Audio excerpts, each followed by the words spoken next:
Hi, writers. Hope you had a fantastic weekend.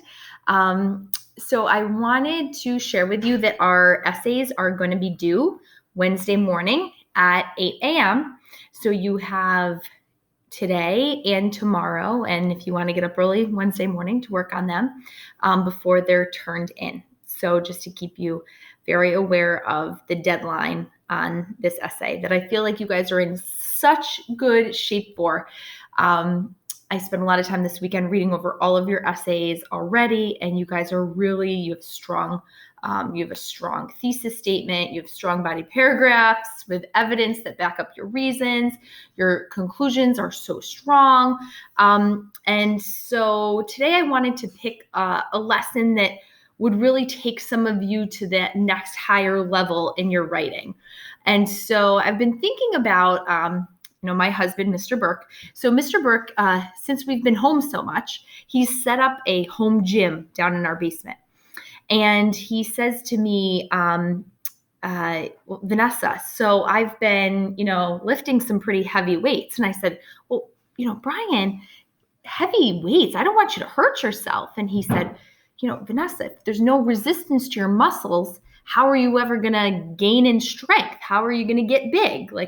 And then he said, you got to go heavy or go home sometimes. And I was like, oh, go heavy or go home. But he's kind of right? Sometimes we need resistance to know how strong we really are. And so that's what I want to teach you today, that sometimes when our writing faces resistance, right, we can actually acknowledge that resistance and come up with a stronger argument. So if we want something to get stronger, we have to make sure it faces up to that challenge.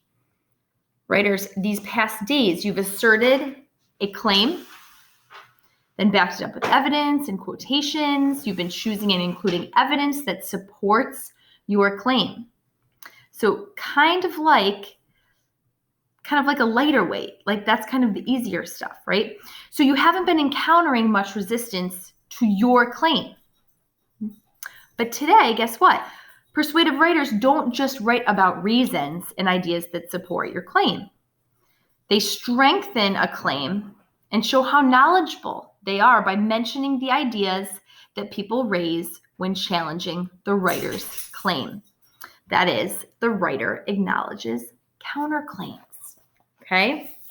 So if we think about that word, a counterclaim, it means against. That prefix counter means against, right? So what you're actually doing by being a persuasive writer is you're anticipating what the counterclaim to your argument would be. So what would somebody who would say something against your argument? So you're acknowledging that in your writing. So you're going to use some setup language, and I'm going to show you in a second, to set that up, saying something like skeptics may think that, or some might argue, or others may think. And then you're going to rebut that counter argument.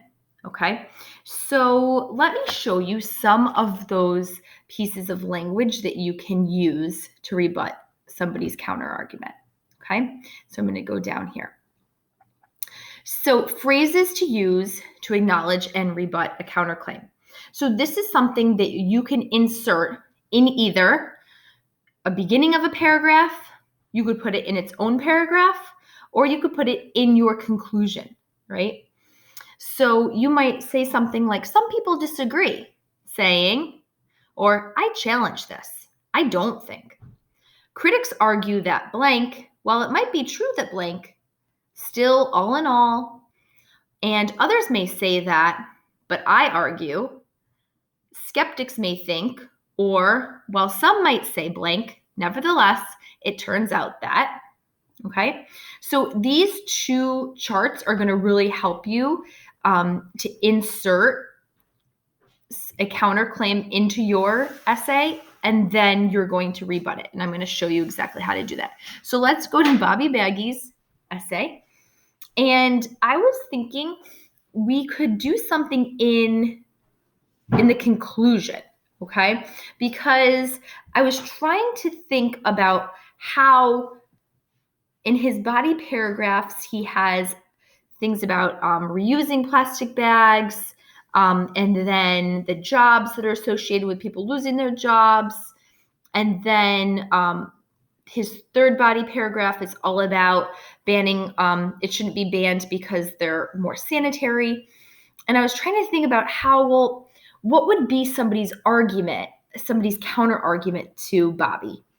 And it seems like somebody would say, but yeah, like even though all of those reasons are important of why they shouldn't be banned, isn't it more important that plastic bags are hurting the environment, right?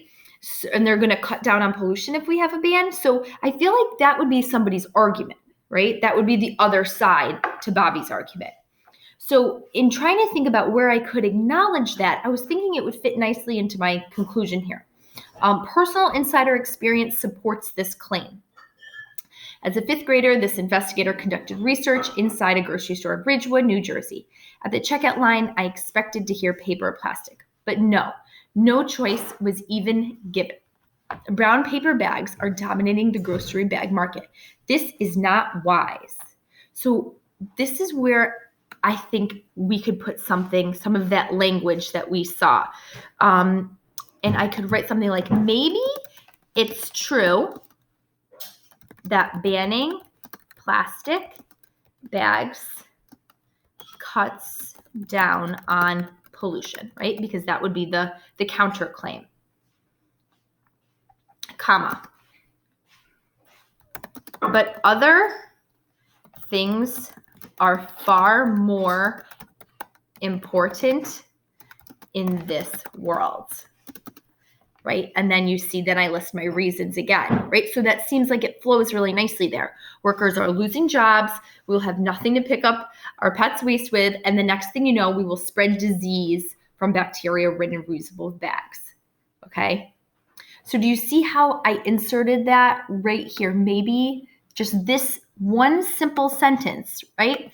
Where I'm acknowledging the other side, right? I'm providing just that little bit of resistance, that extra heavy weight that we need in order to make our argument even stronger, right?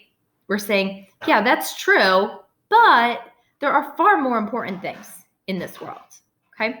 So writers, today, you're going to be going into your essay and you're going to be finding a spot somewhere, and let's go back to this, to our document here. Use this to help you, right? These two charts are really going to help you know try different ways that you could insert and acknowledge a counterclaim, how to acknowledge that counterclaim, but also rebut it, okay? So you're going to try to do that in your essay. Now, if this feels like, oh, this feels tricky, this is really one of those things that's on the 6th grade section of the checklist.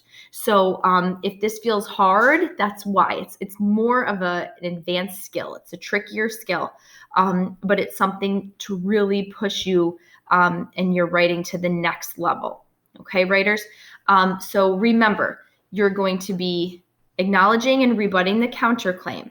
You're also, after you write that into your essay, I would like for you to share just that paragraph that you acknowledged and rebutted the counterclaim. Just share that one paragraph with your partner on Flipgrid, okay? Just sharing it in your one partner topic. And that is your work for today. For those of you who are still working on other elements of your essay, and I gave you feedback this weekend, please go in and work on the different parts of your essay that are going to make your essay stronger. Listen to the feedback that myself and Mrs. Anderson and Mrs. DeLoof have been writing to you in the comments on Google Docs. You're doing an awesome job. And like I said, these are due on Wednesday. Okay. Any questions, please just let us know. Okay, bye guys.